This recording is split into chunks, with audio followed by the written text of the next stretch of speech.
Welcome to Super Sentai Buddies. This is episode 1 of the Spider-Man Who Loved Me, the internet's best and only podcast about the tokusatsu television series Spider-Man. Every week, where the regular hosts of this show are otherwise completely indisposed, we watch an episode of the show, and we share our thoughts with you, the listeners. My name is Producer Mark, and with me, as always, is my co-host and buddy, Brian. Brian, how you doing this week? Fine, man. That's all I got. I'm doing well. I think that is the required answer. Yep. Something, comma, man. Yep. Is the correct way. As this show is Spider, comma, man, but no, yeah, Spider. Good point. Yeah. Good point. So, yep. That's what we got. Okay, so this week we are going to be watching episode 1 of Spider-Man, called "The Time of Revenge Has Come." Beat Down Iron Cross Group. That is quite a mouthful. It sure is. But first, Brian, first, it is time for our 2-time award-winning opening segment.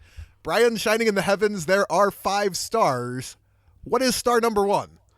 Well, I'll tell you, star number 1, it is May 29th, which actually means it is my birthday. Yeah, that's right. Happy birthday, man. Thank you. Many happy returns on the day. Yes. It is also Memorial Day, so let us acknowledge that. Right. Many somber returns on the day?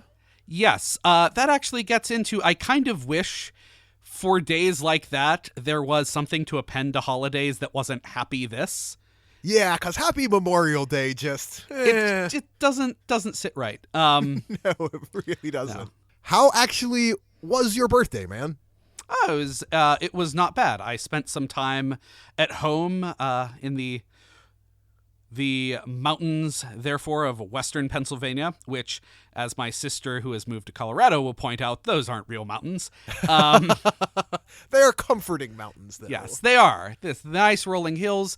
It was very nice and very quiet, and spent some time with the family. It was good, and I got cake. Past a certain point, your birthday is really no longer about celebrating that you've aged or even presents. Yeah. And frankly, it's not even about people acknowledging your birthday. It is about people giving you cake. And that's all I really want, and I have that. So I'm doing pretty well. So it was a successful birthday. Yes. I will ruin the very point you were making by saying that on my birthday, I usually have raspberry pie. Yeah, I whatever dessert you would like to celebrate your birthday with, that is what you should celebrate it with. For me, it is cake. For Mark, it is derailing star number 1. So thanks. Thanks for that. Right, fair enough. You know, why don't you tell us what star number 2 might be and kind of why we're here? Right, so star number 2 is the proud nation of Sweden. This week home to one extra resident in the form of Matt J. I believe he mentioned this. Yeah, so he talked about this on last week's show, and in fact teased the idea that there might not be a podcast this week. Do you tease a negative? Is that the right word? Hey, well, guys, I got a hot tip for you. Yeah, I mean, teasing is negative in general. So fair point. So yes, you can tease a negative. So Matt is in Sweden visiting his parents, at least I believe one of whom has been a guest on the Super Sentai Brothers in the past. I don't know why I say I believe. I edit this show. I know it to be a fact. As do I. So, yeah, as regular listeners will know, the parents of Matt and Dave J are currently residing in Sweden for work reasons. I don't remember. Yeah, their dad is a scientist of some renown and is on a contract over there doing impressive science-y things. Am I being generic enough? I think I am. Sure. Anyway, Matt is over there visiting them for a couple of weeks. Because of the logistics of cross-Atlantic recording, Matt and Dave were not able to put together an episode. We talked about not having an episode this week. Somehow that ended up with you and I recording this tripe. Yeah. We gotta give the people what they want. But I will say, because I know they are listeners. Give me podcasts of Spider-Man. So I know they are listeners, so I would say hi to Mom and Dad Jay. So, here's to you, Sweden. Thanks for stealing our host so that Brian and I get stuck doing this. Yep. Brian, what is star number 3? This format is messing with me because you and I also record a podcast. Right. We don't usually do the 5 stars, and I'm stumbling over my words trying to string this together. I need my own crutch that we have designed for our show, not this crutch. See, our crutch was designed after listening to the 5 stars and deciding it was way hard to always come up with 5 things. Yeah. And so we sort of turned it into a format where we just throw a bunch of topics up, keep them hidden from the audience, and keep talking until we hit our time mark, which is working out real well for us. So I have no idea how this is going to go. But our 3rd star is ramping up the sports entertainment value of this podcast and talking a little bit about the NHL playoffs. Just to be clear, did you say the word sports? I did say the word sports. I think I am contractually obligated on this program to point out basketball champs all year. Yep. Hey, this is a good thing to point out because hockey champs all year. Yeah. Because we are talking about the returning to the Stanley Cup Finals Pittsburgh Penguins against the Nashville Predators, which frankly is a matchup that I'm not sure anyone expected to see. No one expected Nashville to go this far, basically being, if you rank the playoff teams 1 to 16, they would have been 16. Right. And the Penguins have been super banged up for the entire playoff run, so no one really expected them to get this far either. But here we are, defending champions. It's pretty great. I enjoy hockey, and that game will kick off tonight. And so by the time this episode drops, people will know if we're happy or sad in the morning.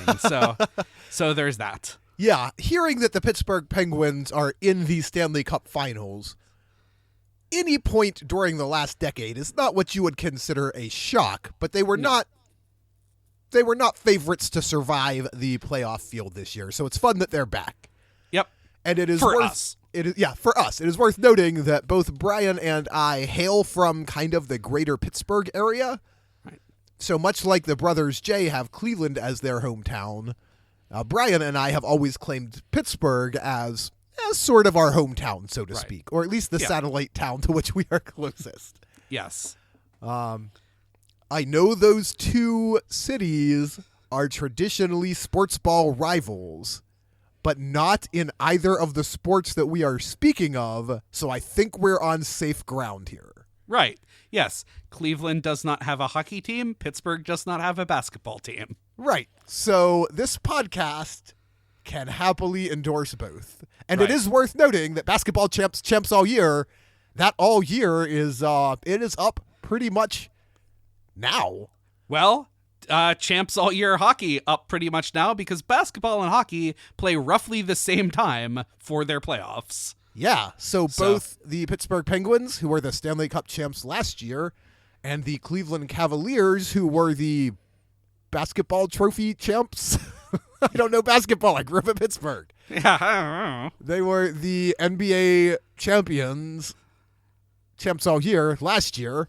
They have both climbed back up to the top of the mountain and are beginning their title defense. Yep. I guarantee listeners to this podcast will hear much more about the Cavaliers going forward than they will the Penguins. Yes. Absolutely. But for you and I, this is a fun sports time. Man, Stanley Cup playoffs they're nail-biter games. There's nothing better than hockey playoffs. Right. And there is nothing worse than hockey playoff officiating.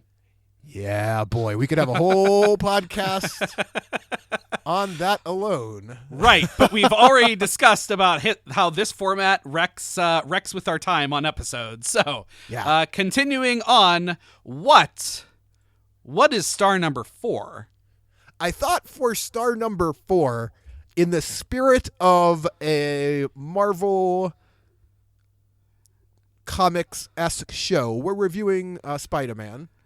Mm-hmm. Which I will badly mangle for probably the rest of this show. The Right. English enunciation, of course, is Spider-Man. I will try to not sound like a jingoistic white honky while pronouncing that, but I make no promises. I, on the other hand, will probably just say Spider-Man. Yeah, that's probably the better way to go. Maybe we'll just stick with that. Anyway, so in the spirit of that, I thought we'd do a star on Secret Origins. We're going to be watching a Secret Origins episode this week. Right. I thought we were going to do a what if star, but all right. I think that is what this episode is a what if episode. True. What But if Brian since- and Mark hosted this show? Yes. What if Spider-Man had been born in Japan / on a different planet? Planet Spider. But since the regular hosts of this show, Matt and Dave J, are old friends of ours, I thought it would be fun to take a minute to sort of talk about how we came to know them or some early stories of them, something that we could share with the listeners to give them some insight into a younger Matt and Dave J. Sure. I mean, we've known them for 16, close to 17 years now. Something like that. It's been a long time. It's been a long time, now that I think of it.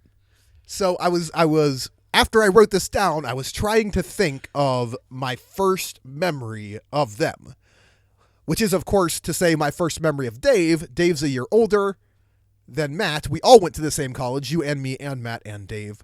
Yep. You and Dave and I were all on the same freshman hall. Yep. You and I, in fact, were in the same freshman room. Yes. And I was trying to think, obviously I know how I met you. You were my roommate. I was trying to remember how I came to meet Dave. I mean, I would have met Dave because you had already met Dave. That's probably how that happened. Most likely. Because I remember one of the first things that happened was I was immediately introduced to role-playing games. Like, immediately. Yeah. I was already rolling up characters before I could remember your names. And we say role-playing, of course, we mean tabletop. Brian had been playing video game RPGs. Yeah. For nearly as long as they existed, I imagine. Yes, which leads to how those skills badly translate back the other way. Yeah. Maybe less so now. I don't know. Yeah, well, apparently in a tabletop, you just don't walk into the bar and ask for some information. Yeah. So I was trying to retrofit this together, and I was thinking, you and I met, I mean, technically we started emailing over the summer. Yep. Our hall, so the school we went to was fairly small as far as colleges go. Yep. I think our class had around 500 to 600 people in it, if I'm not mistaken. Sure, that sounds right as a random number. And the college, we later Per learned... class, yeah. Yeah, per grade, yes. Right, so that times Said- 4 for Yeah, the about 2,000, size of it. 2,500 total. Yeah, sure. So we later learned that the school sorts out its incoming freshmen by way of an interests survey they send out. Yep. And so, for instance, on one of the halls on our floor, it was just a bunch of dudes who played basketball. It was the basketball hall. Everybody playing basketball. Right. And so there was like the science hall and what have you. After a few weeks on our hall, we started to put together that we were just the weirdo hall. Right, we were here are the guys who like to mess around with video games and card games and Star Wars and comic books, and basically everyone that we think is probably not going to make it very long. We are the suckers whose mothers did not say, you can't write down comic books on your college interest survey. Right. Our parents loved us, so they let us write comic books on our college interest survey. Right. So, Dave was on our hall. Yep. I'm sure I met him when he moved in. I was there earlier than most of you guys because I was also a band nerd, just to double down on the nerd stuff. Yep. But the first actual memory I have of Dave, the first thing I could call back to mind, was a forced mixer. Do you remember? I don't know if all colleges do this or if this is unique to... we did a bunch of forced mixers. Well, okay, there was only one that was mandatory. No. There was only one that we went to. There were many that were mandatory. Oh, okay. Well, fair enough. That first one, I did not realize. Like, I was still trying hard to do the right college guy thing. Right. Yep. And what they did was paired up, seemingly at random, a guys' hall and a girls' hall to have breakfast together. Yep. Because we went to a school where they had different buildings for men and women, which is in of itself a bit like cute and archaic at this point. Right. Yes. And that is my first memory of Dave, because for some reason or other, Dave and I ended up walking across campus together. Essentially, we all lined up like the girls from the Madeline books to walk across campus. Yeah. And for whatever reason, Dave was walking beside me. And in that conversation, somehow, I say somehow as if it is a surprise, we ended up talking about role-playing games. And that was, I think, our realization of, hey, it's another guy like me. Right. And then we subsequently stopped going to mandatory events. And instead played role-playing games. Yep. Which certainly worked out real well for all of us and our, love lives while we were in college. Would you like to go do this thing where you hang out with all of the girls? Yeah. Well, I think I'm going to be a wizard. Yeah. I'm going to say, I may have made some mistakes. But, mistakes were made, but everything more or less has worked out. Yeah, all right. Yeah, it came together. Anyway. So that was how I met Dave, and briefly my first memory of Matt, which is much more clear, because Matt was a year younger. Right. Matt came up for a family day. Right. And I ran a Hackmaster one-shot. Right. Hackmaster, it's just like, it's a satiric take on D&D that was sort of born out of a comic strip and got popular enough that they made a real version of it. Yeah, a satiric take on first ed D&D? Yeah, first/second ed. Yeah. It's real deep nerd business. You don't have to pay attention to this if you don't care about these sorts of things. You shouldn't. But I ran a one-shot, and Matt showed up and played a character named Thraknor the Rhino Knight. Thraknor the Rhino Knight. Yeah. So that was how I met Matt. All of us at the time, Brian excluded, having the real traditional 90s nerd look. Like long, shaggy hair, stupid trench coats. I mean, I say stupid trench coats. I still like a good long coat. Yeah, but we all had that, that very distinct 1990s nerd vibe going. It was a good time. Also, just as an aside, Thraknor the Rhino Knight still, because that character came up years later, still one of my all-time favorite creations to ever watch. Yeah. Because the single best example of what made Thraknor the Rhino Knight great was there was a trap that briefly put us into hell, and Thraknor solved it by just saying the words, "I repent." Yeah, that was supposed to be a whole session, like a 3 to 5 hour thing. It lasted about 5, but it was such a funny idea, I had to let it go. Yeah, it was great. Anyway, that is a tiny peek behind the Secret Origins curtains. So many mostly RPG-related stories we could tell. Oh, yeah. But we will save those for future podcasts. Brian, we are running out of time here. What is the 5th star for this week? The 5th and final star, which we'll try to do real quick because we're already burning time. The superhero shows, they're all done now. Which means I get my life back because I watch them during the weeks that they happen. And there's so many shows now. There are. The gamut I basically watch is Supergirl, Flash, Arrow, Legends of Tomorrow. And yeah, those and are Shield. all. And Shield, yes. Shield, which I think is inexplicably getting a 5th season. Not inexplicably based off the 4th season, though, because the 4th season was gold. Yeah. So you and I both watch these shows fairly religiously. Yes. And it is a time commitment at this point, and it is sort of nice that they're all done so that we have some time back. Right. Yep. Arrow Season 5, probably the best since Arrow Season 2. Yeah, maybe the best ever. Maybe the best ever. Definitely leagues ahead of 3 and 4. Leagues of Assassins ahead? Yeah. Yes, Leagues of Assassins ahead. Legends of Tomorrow Season 2, inexplicably very fun because it's completely ridiculous. Supergirl Season 2, much more even than Season 1, except for James Olsen, who... I could do a whole podcast on how Jimmy needs to go back to Metropolis because that character just isn't working. You're Superman's pal, not Supergirl's pal. Well, just Jimmy.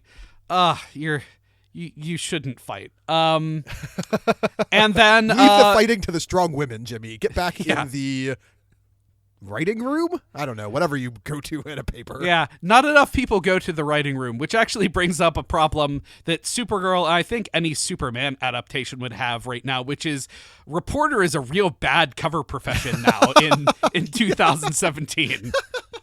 Like, there are some problems there. And the other thing is Flash Season 3 is over, thankfully. Yeah, that's about the best you can say for Flash Season 3. Flash Season 3 was very uneven. That also makes me fear for Supergirl Season 3 because the single-showed protagonists tend to, in their third season, need to get their darkest and moodiest. So watch out, Kara Zor-El. Dark and moody is coming for you. But that's a 5th star, and we have some break time where I get 5 hours out of my week back. Woo! Speaking of breaks, we are going to take a break now and watch episode 1 of Spider-Man. The time of revenge has come. Beat down Iron Cross Group. We're definitely going to take a break and watch that thing, and not just keep rolling our recording and pretend. Nope. At all. Nope. And we'll be right back in about 24 minutes and 16 seconds, because that's how long the episode is. Are you going to just leave that as silence that the viewer hears until we come back? That seems like a bad call. Sorry, guys. You have to wait patiently in real time. We don't know what we're doing. This isn't our show. Yep. How do you work this internet thing? Ba-da-bop. Change the apart. And we're back. All right. Brian, what did we just watch? We watched Spider-Man. With ropes and robots. And Spider-Man has a robot? Also, Spider-Man definitely had a robot. Yeah. He has a car that is not a spider van. So I don't know how I feel about that. But, and he has friends and possibly a family. And, just... I need to watch more episodes of this show to figure out how all of these people fit together. I feel I mean let's try to work it out as best we can. Real quick, let's take a step back just to remind listeners of what's going on. So, as you know, normally this podcast is episodic. We've been watching through seasons of Super Sentai for 3 years now. We're currently in the middle of Kaku Ranger. Yep. Normally, Matt and Dave are recording it. Yes. For a number of factors, including the fact that Dave suddenly has twins. Right. The last month or two has been a little harder for Matt and Dave to find time. They're still doing it. They're still getting it in real regular. Yep. But rather than miss an episode when, suddenly twins make it impossible to record, Matt and I spun off the Super Sentai Buddies. Now, Matt is out of the country, so Brian and I are recording. We're not recording Kaku Ranger. Matt and Dave will continue to guide you through that. We are not recording episode 2 of Live Man. I'm really not real sure twice. Why. Yeah, we could have called it You Only Live Man Twice. It would have been great. I mean, that's what you did call it, I'm pretty sure. But we decided we'd pick another episode 1 to watch. And because Brian, our co-host, is also a regular listener of the show, he's got a fairly good feel at this point, I would think it's fair to say, for Super Sentai programs. But we thought it would be fun to jump into something just a little sideways, which is the Toei production of Spider-Man. which is where they took the 1970s Spider-Man TV show, already not a great American TV show, and sent it over to Japan, where Japan, I think, decided to throw away nearly all of the footage and just dress up a guy in the Spider-Man costume. Yeah, so many of our listeners will know this better than I do. But in case you are not aware, a man named Shotaro Ishinomori created just a ton of the early Sentai stuff. He also created Kamen Rider, Cyborg 009, and he was kind of the founding father of the Sentai programs by way of creating Go Ranger and Jakku. Those were the first two Sentai programs, neither of which included, by the way, giant robot monsters. Giant robot monster seems to be a pretty key aspect of So of after that. doing 2 seasons, they took a break for a collaboration inexplicably with Marvel Comics. Look, the 70s were a strange time. They were. And out of that collaboration was born Spider-Man, which is essentially the 3rd season of Super Sentai, except for it happens outside of the actual Sentai continuity. So when you see a list of Sentai programs, it is not included, but in a number of ways, kind of spiritually, it fits right into those early seasons. I mean, in many ways, he is a Red Ranger. Good point. I'll buy it. Yeah. All right. I'm And selling. this program is what gave us the giant robots that became a real hallmark of the franchise moving forward. You know, I didn't remember giant robots in Spider-Man comics a lot, but yeah, apparently I just wasn't looking hard enough. We will note that it is pretty likely that we will not get through all 41 of these. This may be the only one we ever do. So The Spy Who Loved Me is likely going to stay on the table for a more permanent Sentai franchise later. I don't know what you're talking about. I intend that over the course of, well, think about this. They usually miss one episode around Christmas. So in 41 years, we will have this wrapped up. Fair enough. That's our commitment to you. Right, hang in there for 41 years, and we will get through The Spider-Man Who Loved Me. By All then, right. they should already be out of Bond titles for the rest of the Sentai program. So Yeah, I did, and you know this because I pitched it to you. I did briefly consider calling it Dr. Octopusy just because it really made me laugh. yeah, and if the villain in this would be Dr. Octopus in some way, I probably would have gone with that. But Or even had it been remotely recognizable as the standard Marvel Spider-Man universe. if anything other than the Spider-Man suit was around, yes. But once we started talking about bracelets and giant robots, that kind of went out the window. So the show opens, because eventually we have to get around to talking about this monster. And I say monster lovingly, this was a blast. I loved watching this episode. It was certainly a thing. Yeah, it opens on, man, just one heck of a theme song, right? Lights, yeah, wow. It is not, the famous Spider-Man theme that we all know from early American Spider-Man history. Which answers questions like, is he strong? Listen, bud, he's got radioactive blood. Right. It is not that song, but it is very catchy in its own right. Yeah, there was a brief second I'm like, are they just doing a riff kind of on the Spider-Man song? Yeah. And in their own way, they certainly are. It's got a little bit of a 70s era James Bond vibe to it, Yep. which was Go ahead. Also giant robot. Yeah, in the theme song, we are introduced to Leopardon, a giant robot leopard, as if he is just part of standard Spider-Man lore. Right. Well, spiders, leopards, they got things in common. Well, yeah. I mean, Spider-Man's universe does include a lot of anthropomorphic animal villains. Right. I believe covering every single one, except, strangely enough, possibly the leopard. That's because he was an ally this whole time. Okay. Yep. So, from the theme song, we are immediately warned, this is not your father's Spider-Man. No. Unless your father grew up in Japan in the 70s, I guess, in which case it is your father's Spider-Man. Right. My father saw me watching this and asked, what was this? It was definitely not my father's Spider-Man. Your father, actually, perhaps worth noting, something of a Spider-Man expert, if I'm not mistaken. He has seen a lot of Spider-Man. Has a lot of Spider-Man comics. I think Peter Parker 2 is kicking around somewhere. Nice. Lots of Spider-Man. Okay, so the theme song comes right out of the gate and announces itself in a whole lot of ways. And it ends with the aforementioned crazy title, The Time for Revenge Has Come.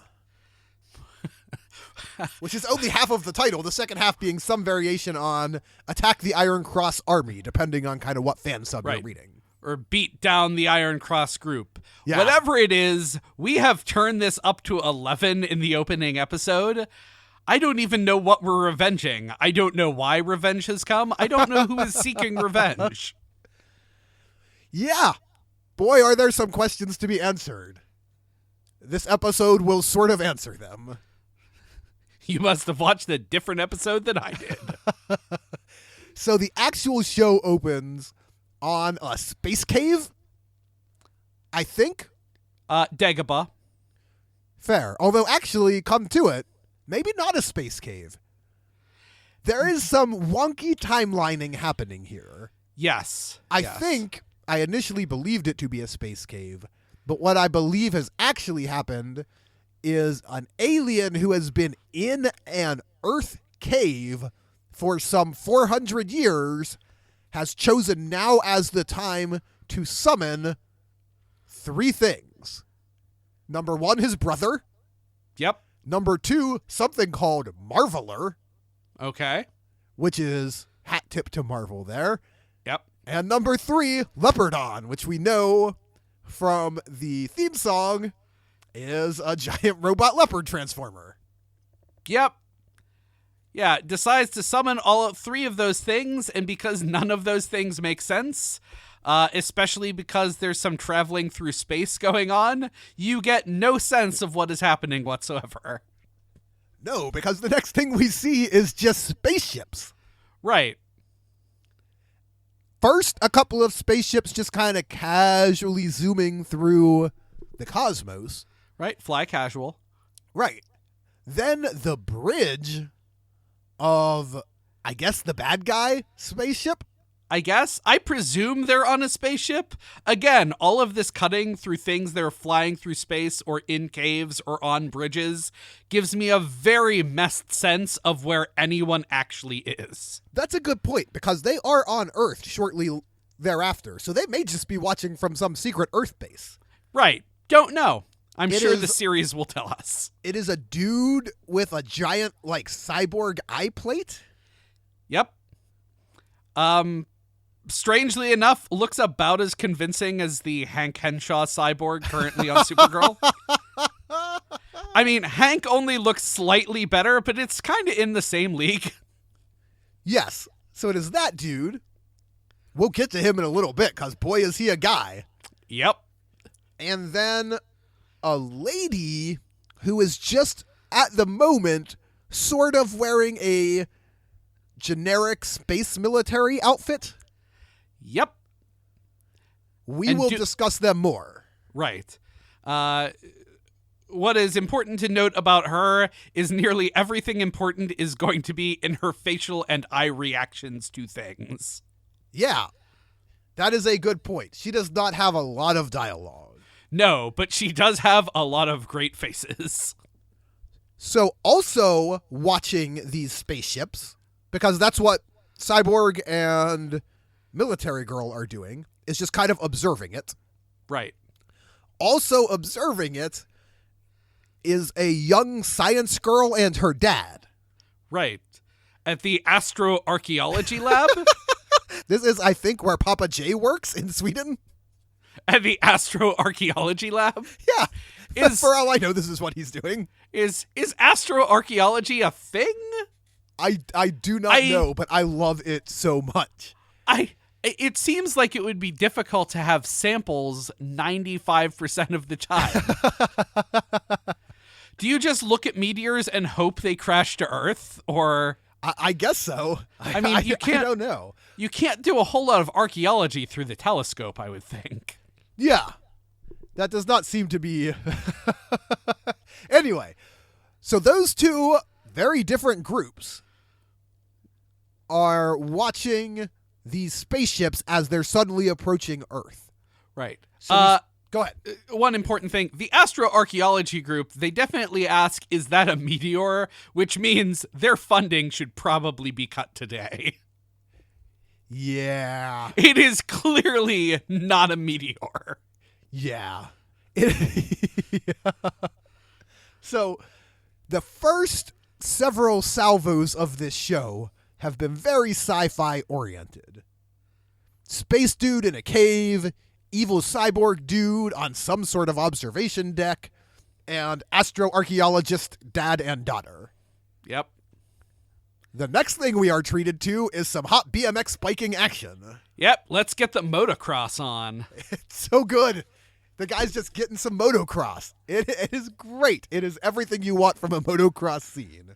Yep. I get the feeling that this is probably our hero, because he doesn't do science, but he does do BMX biking. He is so cool, you guys. And he knows just how cool he is. He is so cool, in fact, that he brings his own photographer with him. Yeah, which I can't tell. Like, is she employed by a news agency? Is she his girlfriend? Is she just a hired publicist? This is Hitomi, and she is both of those things. Okay. She is his girlfriend and a freelance photographer. Okay. You have done more research than I have. It began to be a little hard to hold all of these things in my head if I didn't do a little research. Fair enough.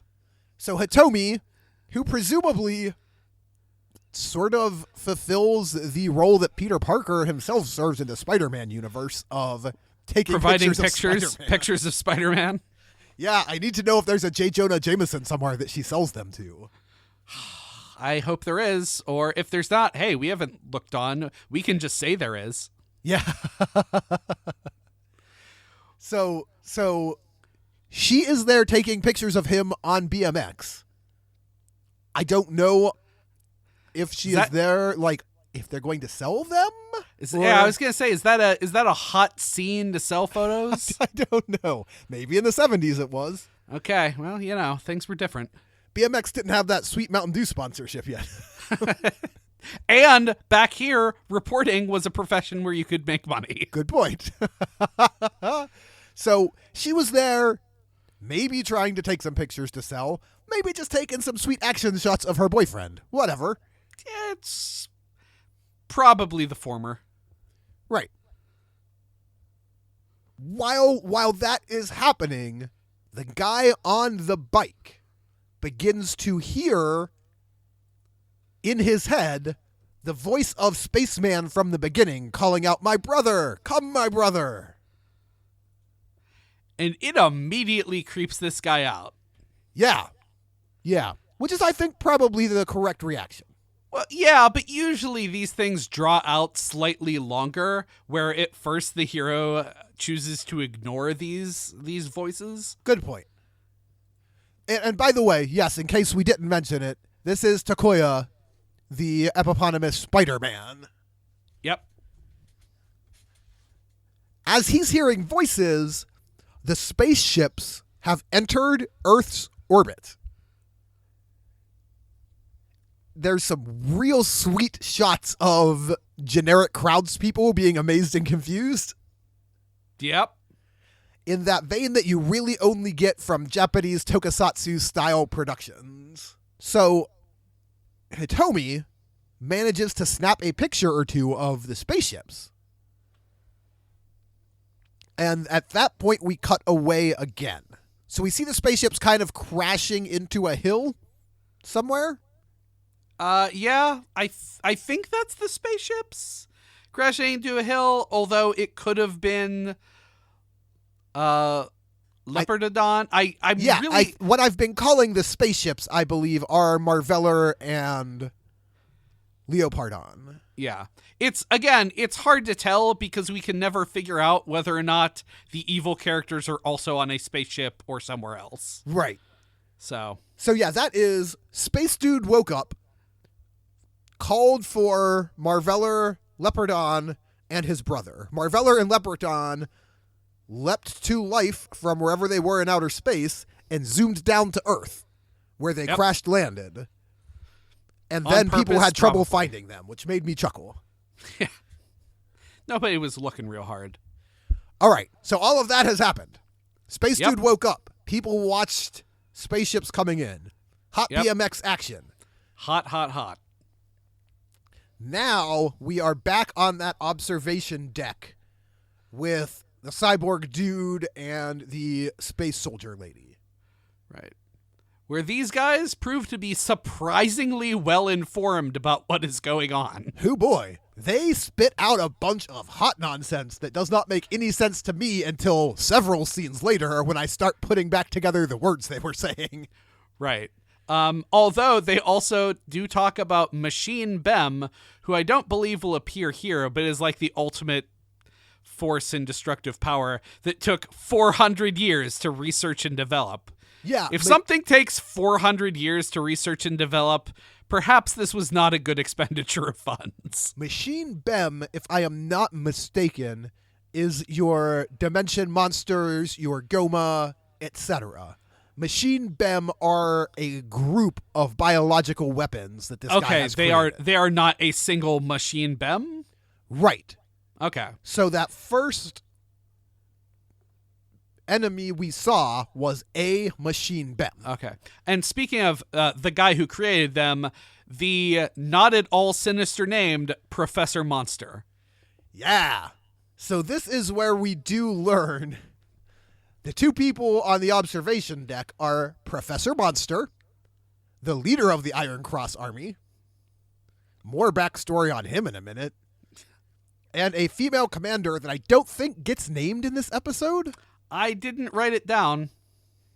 She is the Amazoness. Okay. What is happening here, Brian, which may help you make sense of a few scenes later, is she is currently assuming the identity of a woman named Saiko Yoshida, the editor of Weekly Woman magazine. Now, when you say she's assuming the identity, has she replaced her, or is she just like, that's her double life? Not real clear. I presume it's just a double life she leads. That works. So, But, yeah, she's, our J. Jonah Jameson character, unfortunately for our heroes, is also an evil space militarist. right. So this is Professor Monster and the Amazoness here to give us some backstory. The backstory is, let's see if we can get this right. 400 years ago or so, Yep. somebody named Garia Yep. Garia, something fled like that. from them and hid on Earth. Yep. While he was hiding, they used those 400 years to develop the technology of the Machine Bem. Okay. Those two things are going on.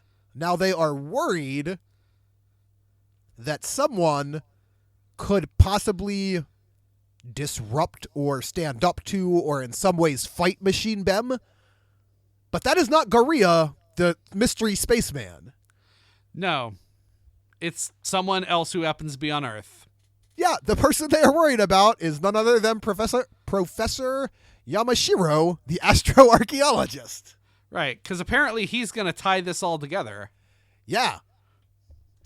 So, let's reset, listeners, because I know this is complex. 400 years ago, Spaceman Garia fled to Earth, hid in a cave for a while. In the intervening 400 years,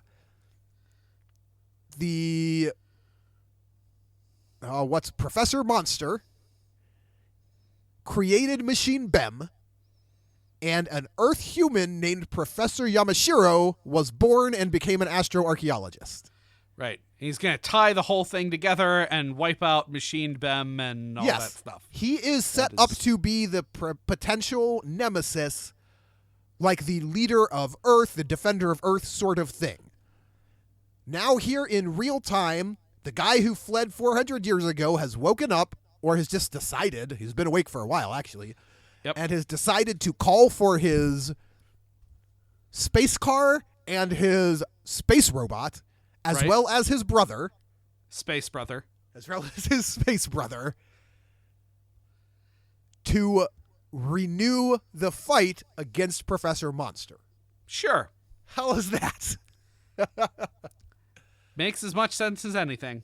And as we go away from that giant plot dump exposition, we now find that, hey, apparently Motocross Guy and Astro Archaeology daughter are brother and sister. That's right. Oh, real quick, we missed one plot dump point.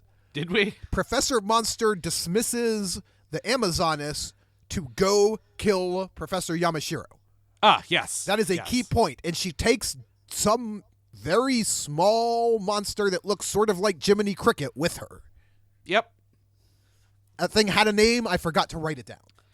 It's probably not important. Small green lizard monster. I called him a crocodile, although he's probably not that. Right. Either way, we are now sort of back on Earth, where we start to learn the relationships, as you were alluding to, of all of these people. Professor Yamashiro, astroarchaeologist, and his 3 children. 3 children? 3 children. One of whom is Spider-Man. Well, not yet, but is Takoya. Yep. One of whom is Shinko. Right. That's the daughter. And then a young son named Takuji. Right, yes. He's, 6, 7, something in that range.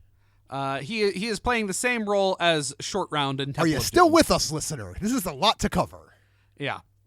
But yeah, so, big happy family. Apparently, Motocross Guy. Motocross is used in astroarchaeology. They don't really get into how, but... it sure seems to be. Right. We haven't learned that with great power comes great responsibility, so we're going to blow off going with astroarchaeology family because we got a motocross event to prepare for. Yeah, the dad says, come on, family, we need to go find that crash. How does he know that he is pivotal here? He doesn't. He's just an awesome astroarchaeologist. This is what awesome people do. Right. He could be a bad astroarchaeologist. I'm not really sure That's if we true. have big scale. So, Spider-Man sticks around to do some BMX training. Yeah, because that's way more important. Right. There's a brief scene where Hitomi, the girlfriend/photographer, is talking to the editor of Weekly Woman. P.S. Remember, she's the bad guy. Yep. About an assignment to get some pictures of Professor Yamashiro. I need pictures of Professor Yamashiro. Yes. Which, who knows why, it doesn't seem like he would be a big story in Weekly Women's Magazine or whatever it is. Who knows? Meanwhile, Spider-Man is still being plagued by voices in his head calling out to him, and he is starting to also see spiders. Well, shadows of spiders, but yes. Right. So, astroarchaeologist's dad leads 2 groups of people in a search of the nearby mountains looking for the crashed ships. The Amazoness shows up and turns her tiny pocket monster into a full-size 7-foot-tall monster who just starts sort of terrorizing the search parties. Right. The terrorizing will not go well for the professor. No. And at this moment, our hero finally gives in to the voices in his head, which are telling him the time for revenge is here. Yeah. And he gets on his bike and speeds off. Thankfully, speeds off directly in the direction of, all of the commotion. Yep. What does he find when he arrives? Yes, his dead father, who then is briefly perfectly okay, who can go on a little bit of a monologue and then go back to being dead. Yeah. His dad pulls together consciousness long enough to say, "There is a group secretly invading Earth, and you, son, have to defend it. I was going to do it myself, but I have to die now." Right. Yeah, and he doesn't, like, labor breaths or anything. He just kind of sits up like, hey, things are cool. So here's some stuff. Yep. I'm gonna die. Out. Yep. That is what happens. Yeah. Our hero briefly fights some sort of monster dudes with duck faces. Yeah, it's every nightmare from the late 2000s and 2010s that you've ever seen. Right. Gets a big ol' nasty looking cut on his neck and then just falls through the earth into a cave. Yep. This is where Mystery Spaceman from the beginning has been living, apparently for 400 years. Yep. Garia walks over and says, "Hey, those bad guys are from the Iron Cross Army." Yep. Here is some spider venom. I'm going to die now. Yep. I'll just heal you with this spider extract. Yeah, that is absolutely what happens. He pumps dying Takoya with some spider extract, and then he himself dies. I'm not sure of what. Well, I mean, first he has to go into only one person in the universe can pick up on my telepathy. So, like, this was a really lucky planet to live on. Yeah, boy. Also, you're the only person I can befriend. So that's a little weird. And then also, so friend, would you like to take up my goal of complete revenge? And Takoya's just like, yeah. Yeah. Well, Garia was from Planet Spider. That's right. I almost forgot that. Yeah. Professor Monster came and pretty much, destroyed Planet Spider, more or less. What we will learn later in the series is, like many comic book villains, Professor Monster essentially needs like the blood/life energy of other life forms to make him immortal. So he just moves from planet to planet, destroying them. Oh, Galactus style. Yeah. Okay. So he has already destroyed Planet Spider. Yep. 400 years ago, it seems. Yep. And now it is Takoya's job to revenge that on behalf of Garia. Right. Who came to Earth, got bitten by poisonous spiders, didn't die, stabbed you with spider extract. Now you're the Spider-Man. Go and avenge me, and also I turn into a little spider. Yeah, he dies / turns into a spider. There is Go ahead. I was going to say, at first I thought, did he actually turn into a spider? But later on, there's just going to be a spider who hangs around Spider-Man talking to him. Yeah. It's like Navi. Hey, listen. There is a strange kind of chilling out at home scene for just a minute. Yep. The sister is taking Dad's death really well. Yeah, she's super chill. She's like, "What's wrong with my brother? He's been mopey since Dad died like 3 days ago." Yeah, the young kid also taking Dad's death real well, or Granddad's death real well, unless it's Dad. Yeah, whatever. I think it's Dad. Yeah. Everyone's taking it real well. Except for Takoya, who's mopey in his room, until a spider shows up and tells him, "Hurry up and become the Spider-Man, dang it. There's revenge to be had."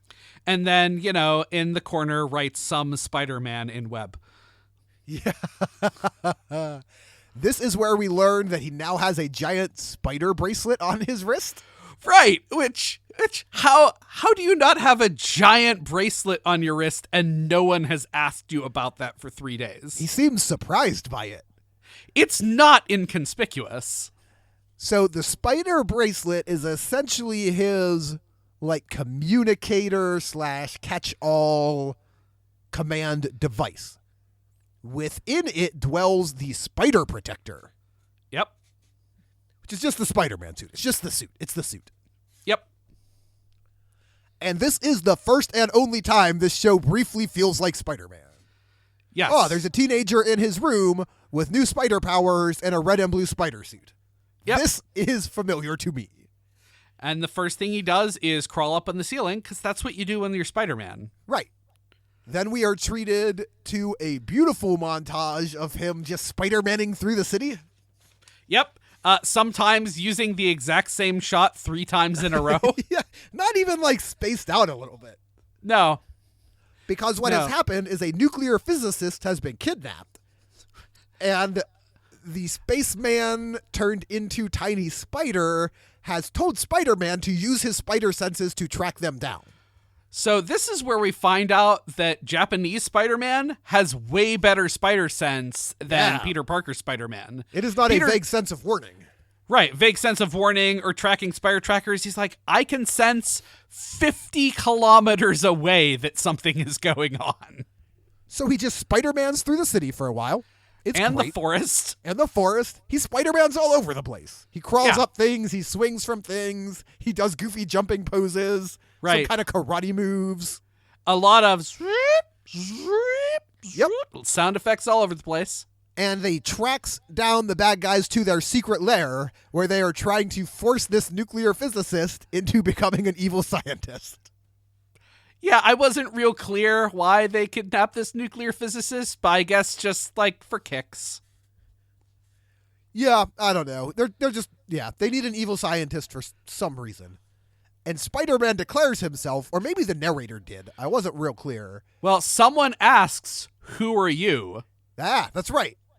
The answer, an emissary from hell. Spider-Man. Spider-Man. Which that's what this series should have been called. Spider-Man, Emissary of Hell. Yeah. So Spider-Man pretty quickly frees the professor nuclear physicist. Right. Spider String. Spider Net. Spider power of confusing editing. Spider everything except web. Yeah. Yeah. So he has some kind of random fighting with more of those evil bird monsters. Right. Doing much better this time. Much better this time. The Amazoness shows up and brings with her the Monster Bem of the week. Yep. That aforementioned 7-foot tall lizard crocodile thing, which now becomes as tall as a building. Right. Just because. Yeah. This is when Spider-Man calls in Marveler. Yes, because he knows how to do. I guess the suit must just come with instructions. I guess the first thing that shows up is a spider car. Yeah, so Marveler, the spaceship mentioned earlier, pops open a hatch and a flying spider car drops out that Spider-Man hops into and then rides back up into Marveler itself. Right, because the car also flies. Spider-Man is a super flying car. It's awesome. It's like somebody gave Spider-Man the Fantastic Car. Yeah, it's got heat-sinking missiles and such. Yeah, I don't know why he actually web slings anywhere. No. So he flies into, I believe, Leopardon.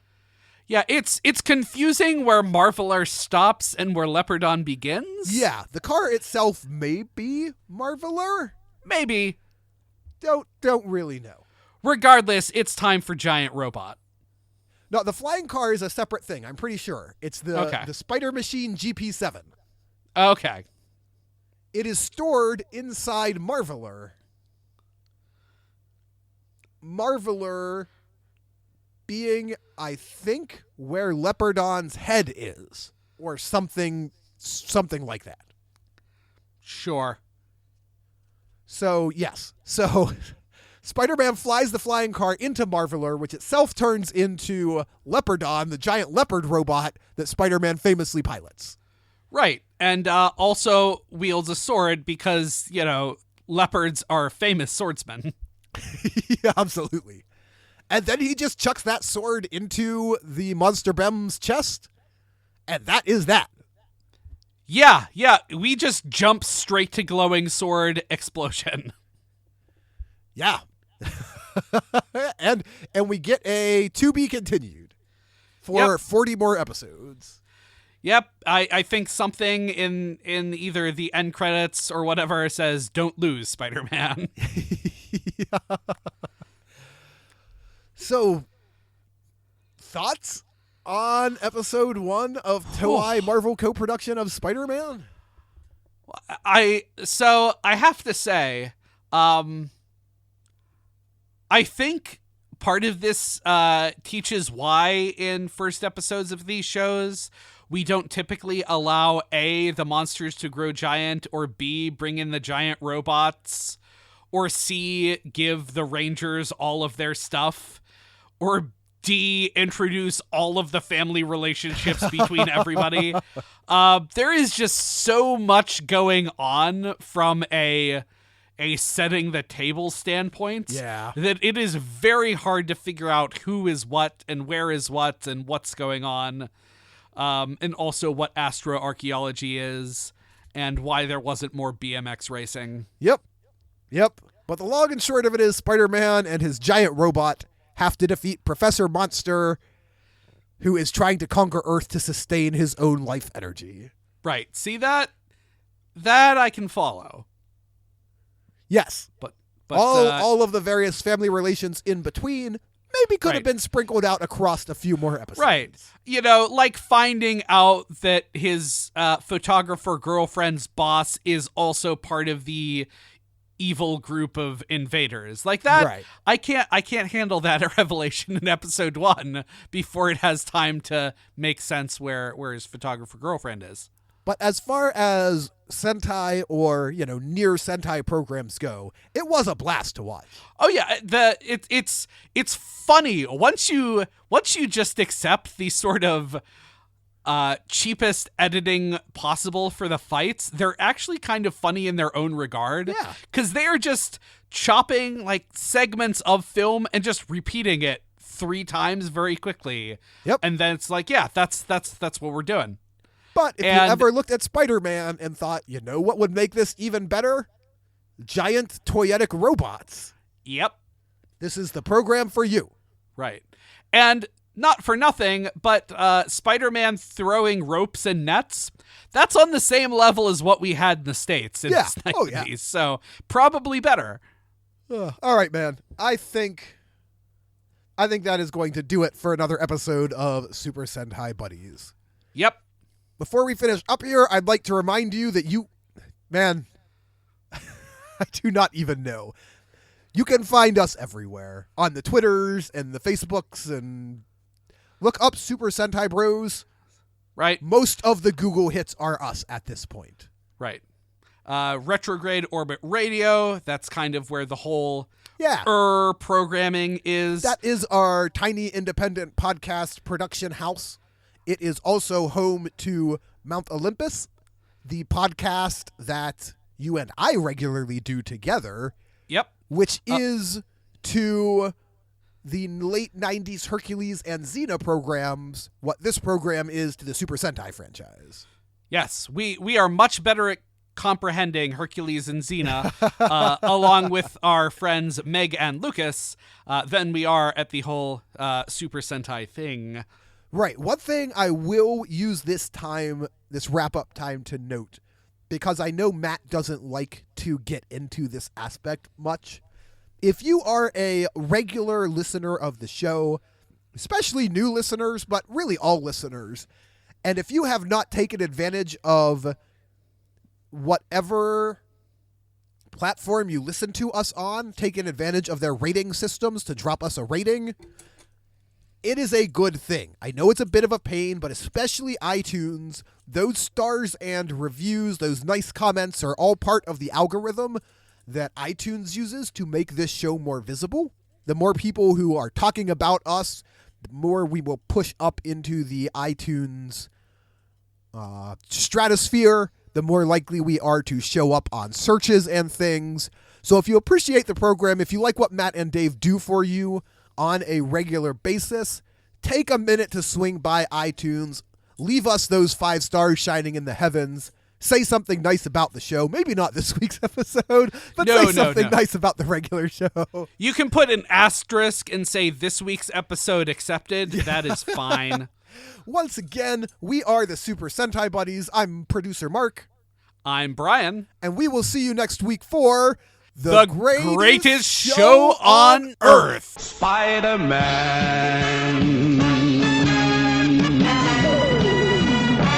Spider-Man.